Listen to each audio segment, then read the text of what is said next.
السلام عليكم ورحمة الله وبركاته.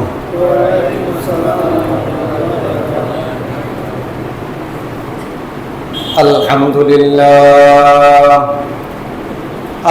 لله نحمده ونستعينه ونستغفره ونؤمن به ونتوكل عليه ونعوذ بالله من شرور أنفسنا ومن سيئات أعمالنا. من يهده الله فلا مضل له ومن يضلل فلا تجد له وليا مرشدا. ونشهد أن لا إله إلا الله وحده لا شريك له ونشهد أن سيدنا ومولانا محمدا عبده ورسوله الذي أرسله بالحق بشيرا ونذيرا وداعيا إلى الله بإذنه وسراجا وقمرا منيرا. أما بعد فقد قال الله تعالى في كلامه المجيد والفرقانه الحميد: أعوذ بالله من الشيطان الرجيم. بسم الله الرحمن الرحيم. يا أيها الذين آمنوا كتب عليكم الصيام كما كتب على الذين من قبلكم لعلكم تتقون.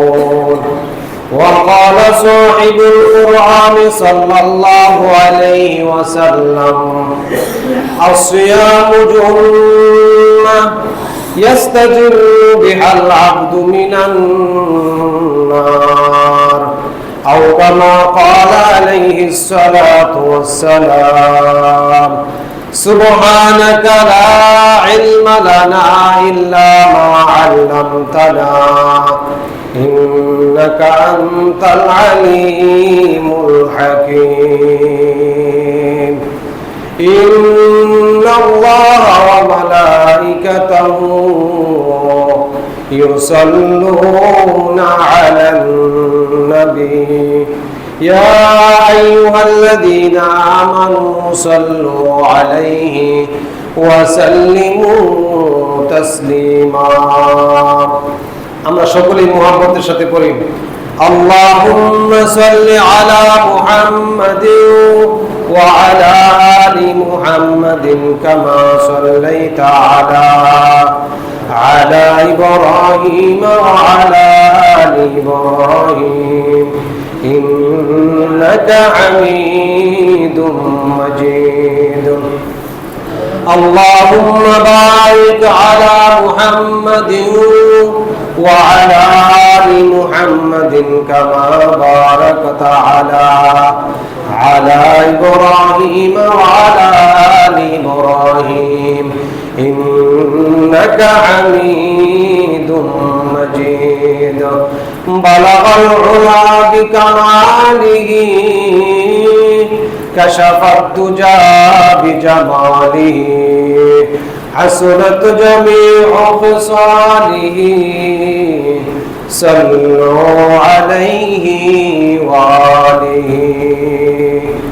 আলহামদুলিল্লাহ, আল্লাহ রাব্বুল আলামিনের দরবারে আমরা শুকরিয়া আদায় করি যে আল্লাহ রাব্বুল আলামিন আমাদেরকে আজকে জুমাতুল বিদা, তাই না, জুমাতুল বিদা শুক্রবার দিন, রমজান মুবারকের চতুর্থ শুক্রবার দিন জুমার নামাজ আদায় করার জন্য মসজিদে আসার এবং বসার তৌফিক এনায়েত করেছেন। সেজন্য আমাদের অন্তর থেকে হিংসা, বিদ্বেষ, রিয়া, অহংকার, তাকাব্বুরি, দেমাগ, দুনিয়ার প্রেম, দুনিয়ার ভালোবাসা অন্তর থেকে বহিষ্কার করে একমাত্র আল্লাহ রাব্বুল আলামিনকে সন্তুষ্ট করার জন্য সকলে একবার বলি আলহামদুলিল্লাহ। সাথে সাথে আল্লাহ রাব্বুল আলামিনের হাবিব রাসূল আকরাম শাফি আযম সরওয়ারে দু আলম হাবিব কিবরিয়া শফিউল আম্বিয়া সৈয়দুল মুরসালিন রাহমাতুল লিল আলামিনের রওজায় সশ্রদ্ধ দরুদ এবং সালাম পৌঁছানোর লক্ষ্যে সকলে একবার বলি সাল্লাল্লাহু আলাইহি ওয়াসাল্লাম। মুহতারাম হাজিরিন, আমরা গত শুক্রবার দিন আলোচনা করতেছিলাম যে আল্লাহ তাআলা আমাদেরকে যে রমজান মুবারক দিলেন, এই রমজান মুবারক থেকে আমরা কি পেলাম, এই রমজান মুবারক আমাদেরকে কি শিক্ষা দিলেন, কি জন্য আল্লাহ তাআলা আমাদেরকে এই রমজান মুবারক দিলেন, এ সম্পর্কে আলোচনা করতেছিলাম। তো আল্লাহ রাব্বুল আলামিন সূরা বাকারার 182 নম্বর আয়াতের মধ্যে বলেন, ইয়া আইয়ুহাল্লাযীনা আমানু কুতিবা আলাইকুমুস সিয়াম কামা কুতিবা আলাল্লাযীনা মিন ক্বাবলিকুম লাআল্লাকুম তাত্তাকুন। আল্লাহ রাব্বুল আলামিন বলেন, হে বিশ্বাসীরা, তোমরা যারা ঈমান এনেছো তোমরা শুনো, এই রমজানের রোজা আমি তোমাদের উপরে ফরজ করে দিয়েছি, যেমনি ভাবে এই রমজানের রোজা আমি ফরজ করে দিয়েছিলাম তোমাদের পূর্বপুরুষদের উপরে, এই রমজানের রোজা আমি তোমাদের উপরে এই জন্যই ফরজ করে দিয়েছি যাতে করে তোমাদের ভিতরে তাকওয়ার সৃষ্টি হয়, আল্লাহর ভয় ভীতি যাতে তোমাদের ভিতরে সৃষ্টি হয়। এই তাকওয়ার সৃষ্টির জন্য আমি আল্লাহ রাব্বুল আলামিন তোমাদেরকে এই রমজান মুবারকের রোজা ফরজ করে দিয়েছি। আল্লাহ বলেন লাআল্লাকুম তাত্তাকুন, যাতে তোমাদের ভিতরে তাকওয়ার সৃষ্টি হয়, আল্লাহর ভয় তোমাদের অন্তরের ভিতরে সৃষ্টি হয়। আমরা শুধু না খেয়ে থাকবো, সারাদিন না খেয়ে থাকবো, এই জন্য কি রমজানের রোজা দিছে? না, এই রমজানের রোজা আল্লাহ তাআলা আমাদেরকে কেন দিছে? আল্লাহ বলেন যে এই রমজানের রোজা আমি তোমাদেরকে এজন্যই দিয়েছি যাতে করে লাআল্লাকুম তাত্তাকুন, তোমাদের ভিতরে তাকওয়ার সৃষ্টি হয়, আল্লাহর ভয় ভীতি তোমাদের যাতে সৃষ্টি হয়, সেজন্য আমি তোমাদেরকে এই রমজানের রোজা ফরজ করে দিয়েছি। একমাত্র আল্লাহর ভয় মানুষ কিভাবে বানাতে পারে? একজন মানুষ জান্নাতে যাওয়ার জন্য, জাহান্নাম থেকে বাঁচার জন্য যদি তার ভিতরে একটা জিনিস থাকে, তাহলে এই লোকটা কোনো গুনাহের কাজ করতে পারবে না, মিথ্যা কথা বলতে পারবে না, ওজনে কম দিতে পারবে না, খাদ্যদ্রব্যের মধ্যে ভেজাল দিতে পারবে না, চুরি ডাকাতি ছিনতাই রাহাজানি হত্যা ধর্ষণে লিপ্ত হতে পারবে না। আর যদি তার ভিতরে ওই জিনিসটা না থাকে, তাহলে এই পৃথিবীর বুকে এমন কোনো গুনাহ নাই যে সে করতে পারবে না। সেই জিনিসটার নাম হচ্ছে তাকওয়া বা আল্লাহর ভয়। সেই জিনিসটার নাম কি? তাকওয়া বা আল্লাহর ভয়।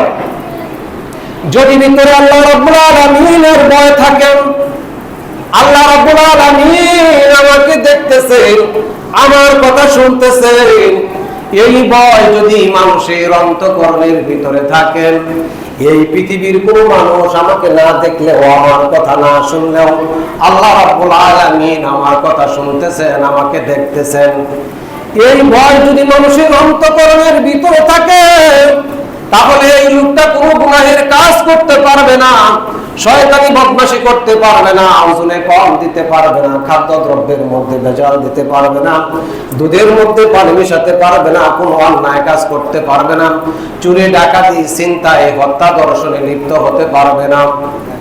আর যদি তার ভিতরে তাকওয়া না থাকে, আল্লাহর ভয় যদি না থাকে, তাহলে এমন কোনো গুনাহ নাই যে সে করতে পারবে না। এজন্য আল্লাহ রাব্বুল আলামিন বলেন, ও দুনিয়ার মুসলমানেরা, আমি তোমাদের উপরে রমজানের রোজা এজন্যই ফরজ করে দিয়েছি, আমি তোমাদের উপরে রমজানের রোজা এজন্যই ফরজ করে দিয়েছি লাআল্লাকুম তাত্তাকুন, যাতে করে তোমাদের ভিতরে তাকওয়ার সৃষ্টি হয়, আল্লাহর ভয় সৃষ্টি হয়, সেজন্য আমি তোমাদের উপরে এই রমজানের রোজা ফরজ করে দিয়েছি। একটা উদাহরণ দিলে বুঝবেন যে তাকওয়া কাকে বলে। তাকওয়া কাকে বলে একটা উদাহরণ দিলে বুঝবেন। হযরত ওমর রাদিয়াল্লাহু তাআলা এর নাম শুনছেন না? আমাদের দ্বিতীয় খলিফা, তাই না? ইসলামের দ্বিতীয় খলিফা হযরত ওমর রাদিয়াল্লাহু তাআলা আনহু খলিফাতুল মুসলিমিন। হযরত ওমর রাদিয়াল্লাহু তাআলা আনহু অর্ধ পৃথিবীর প্রেসিডেন্ট, খলিফাতুল মুসলিমিন। হযরত ওমর রাদিয়াল্লাহু তাআলা আনহু একদিন রাতের বেলায় প্রজাদের অবস্থা দেখার জন্য রাতের বেলায় ঘোরাফেরা করতেছেন। হঠাৎ করে গভীর রাত্র হযরত ওমর রাদিয়াল্লাহু তাআলা আনহু দূর থেকে দাঁড়িয়ে দেখেন, হযরত ওমর রাদিয়াল্লাহু তাআলা আনহু দূর থেকে দেখেন এক বাড়িতে আগুন জ্বলতেছে। হযরত ওমর মনে মনে ভাবলেন, এই বাড়িতে কোনো অসুখ বিসুখ হলো নাকি, অথবা কোনো বিপদ হলো নাকি। দৌড়াইয়া হযরত ওমর বাড়ির কাছে গেলেন। বাড়ির কাছে গিয়া কান পেতে শুনতেছেন ওই বাড়ির বুড়া মহিলা তার যুবতী মেয়েকে বলতেছেন, মা তাড়াতাড়ি ঘুম থেকে ওঠো, প্রায় ফজর হয়ে গেছে, সকাল তো হয়ে গেছে, তাড়াতাড়ি ঘুম থেকে ওঠো, আমি দুধ দোহন করে এনেছি, প্রত্যেকটা পাত্রের মধ্যে সমান করে পানি মিশিয়ে দাও, যাতে করে আমরা বেশি লাভবান হতে পারি, যাতে আমরা বেশি লাভবান হতে পারি, প্রত্যেকটা পাত্রে সমান করে পানি মিশিয়ে দাও। মেয়ে বলতেছেন, মা আমার পক্ষে সম্ভব না, আমি দুধের মধ্যে পানি মেশাতে পারবো না। মা বলতেছে, কেন পারবা না? মেয়ে বলতেছেন, মা হযরত ওমর রাদিয়াল্লাহু তাআলা আনহু তার রাজ্যের ভিতরে ফরমান জারি করেছেন, খাদ্যদ্রব্যের মধ্যে ভেজাল দিতে নিষেধ করেছেন, দুধের মধ্যে পানি মেশাতে নিষেধ করেছেন, খাদ্যদ্রব্যের মধ্যে ভেজাল দিতে নিষেধ করেছেন। আর পয়গম্বর আলাইহিস সালাতু ওয়াস সালাম হাদিসের কিতাবের ভিতরে বলেছেন, খাদ্যদ্রব্যের মধ্যে তোমরা ভেজাল মিশাইও না, খাদ্যদ্রব্যের মধ্যে ভেজাল দিও না, দুধের মধ্যে পানি মিশাইও না। আল্লাহর নবী হাদিসের কিতাবের ভিতরে বলেছেন, তোমরা খাদ্যদ্রব্যের মধ্যে ভেজাল দিও না, দুধের মধ্যে পানি মিশাইও না। আমি হযরত ওমরের এই ফরমান জারিকে, আল্লাহর নবীর এই হাদিসকে আমি অমান্য করতে পারবো না। আমি খাদ্যদ্রব্যের মধ্যে ভেজাল দিতে পারবো না, দুধের মধ্যে আমি পানি মেশাতে পারবো না। মা বলতেছেন, দেখো হযরত ওমর তো এখন ঘুমাইতেছে, হযরত ওমর এখন ঘুমাইতেছে, তোমার এই কাজ দেখার জন্য এখানে আসবে না। আমি আপনাদেরকে জিজ্ঞেস করে জানতে চাই, হযরত ওমর রাদিয়াল্লাহু তাআলা আনহু কি ঘুমাইতেছে না ওই মেয়ের কথা শুনতেছে? হযরত ওমর কি ঘুমাইতেছে না কথা শুনতেছে? কথা শুনতেছে। মা বলতেছেন, দেখো তুমি ইচ্ছা মতো পানি মেশাও, হযরত ওমর এটা দেখার জন্য আসবে না। মেয়ে বলতেছেন, মা হযরত ওমর ঘুমাইতে পারে, তার পুলিশেরা ঘুমাইতে পারে, তার গোয়েন্দা বিভাগের লোকেরা ঘুমাইতে পারে, হযরত ওমরের চোখকে ফাঁকি দেওয়া যাবে, তার পুলিশের চোখদেরকে ফাঁকি দেওয়া যাবে, তার গোয়েন্দা বিভাগের লোকদেরকে ফাঁকি দেওয়া যাবে, কিন্তু আল্লাহ রাব্বুল আলামিনকে কোনদিন তো ফাঁকি দেওয়া যাবে না। জোরে জোরে বলেন আল্লাহু আকবার। কোনদিন তো আল্লাহ তাআলাকে ফাঁকি দেওয়া যাবে না, আমার পক্ষে সম্ভব না, আমি দুধে পানি মেশাতে পারবো না। হযরত ওমর রাদিয়াল্লাহু তাআলা বাড়িতে চলে গেলেন, এই মেয়ের কথা শুনে বাড়িতে চলে গেলেন, গিয়া তার ছেলেরা বলতেছেন যে, বাবা আমি আজকে একটা মেয়ের সন্ধান নিয়ে আসছি, তুমি একটু খোঁজ নাও, যদি ওই মেয়েটার বিবাহ হয়ে না থাকে তাহলে তুমি এই মেয়েটাকে বিবাহের প্রস্তাব দাও, তুমি এই মেয়েটাকে বিবাহ করো। আমি আপনাদেরকে জিজ্ঞেস করে জানতে চাই, হযরত ওমর রাদিয়াল্লাহু তাআলা আনহু খলিফাতুল মুসলিমিন, অর্ধ পৃথিবীর প্রেসিডেন্ট, খলিফাতুল মুসলিমিন হযরত ওমর রাদিয়াল্লাহু তাআলা আনহু এই মেয়েটার মধ্যে কি দেখলেন? কি দেখলেন? তাকওয়া, আল্লাহর যে ভয়, আল্লাহর যে ভীতি, এটা তিনি দেখলেন। খলিফাতুল মুসলিমিন হযরত ওমর রাদিয়াল্লাহু তাআলা আনহু, অর্ধ পৃথিবীর প্রেসিডেন্ট, এই গোয়ালিনীর মেয়েকে নিজের ছেলের পুত্রবধূ হিসেবে গড়ে নিয়ে আসলেন। জোরে জোরে বলেন সুবহানাল্লাহ। দেখছেন তাকওয়া, আল্লাহর ভয় মানুষকে কোথায় থেকে কোথায় নিয়ে যায়। একটা গোয়ালিনের মেয়ে হযরত ওমর রাদিয়াল্লাহু তাআলা আনহু তার মেয়েকে, তার ছেলেকে দিয়া পুত্রবধূ করে বাড়িতে নিয়ে গেছে। হযরত ওমর রাদিয়াল্লাহু তাআলা আনহু কাব বিন উবাই রাদিয়াল্লাহু তাআলা আনহুকে জিজ্ঞেস করলেন, ভাই কাব, আমাকে তাকওয়ার একটা ব্যাখ্যা কি আপনি দিতে পারবেন নাকি? তাকওয়া কাকে বলেন, এরকম একটা ব্যাখ্যা কি আপনি আমাকে দিতে পারবেন নাকি? তাকওয়া কাকে বলেন? হযরত কাব বলেন, হ্যাঁ, তাকওয়ার ব্যাখ্যা দিতে পারবো। তাকওয়ার ব্যাখ্যা হলো এই, সরু একটা রাস্তা, মেরু একটা রোড। সরু এবং মেরু রোডের দুই দিকে আছে অসংখ্য কাঁটাযুক্ত লতা পাতা। আপনি এই লতা পাতার ভিতর দিয়ে সরু এবং মেরু রোডের যখন আপনি রাস্তা দিয়ে যাবেন, তখন আপনি কিভাবে রাস্তা পার হয়ে যাবেন? হযরত ওমর বলেন, আমি এমন ভাবে রাস্তা দিয়ে পার হয়ে যাব যেন ওই কাঁটা যেন আমার শরীরের মধ্যে আঘাত না লাগে, আমার শরীরের জামাও যাতে ছিঁড়ে না যায়, আমার শরীরের চামড়াও যাতে ছিঁড়ে না যায়। আমি সতর্ক হয়ে এভাবে রাস্তা পার হয়ে যাব। হযরত কাব বিন উবাই রাদিয়াল্লাহু তাআলা আনহু বললেন, এই জিনিসটার নাম তাকওয়া বা আল্লাহর ভয়। সমাজের অসংখ্য পাপের ভিতর থেকে আমি চলে যাব। আমার ডানেও পাপ, বামেও পাপ, সামনেও পাপ, পিছনেও পাপ, সমাজের ভিতরে পাপ আর পাপ।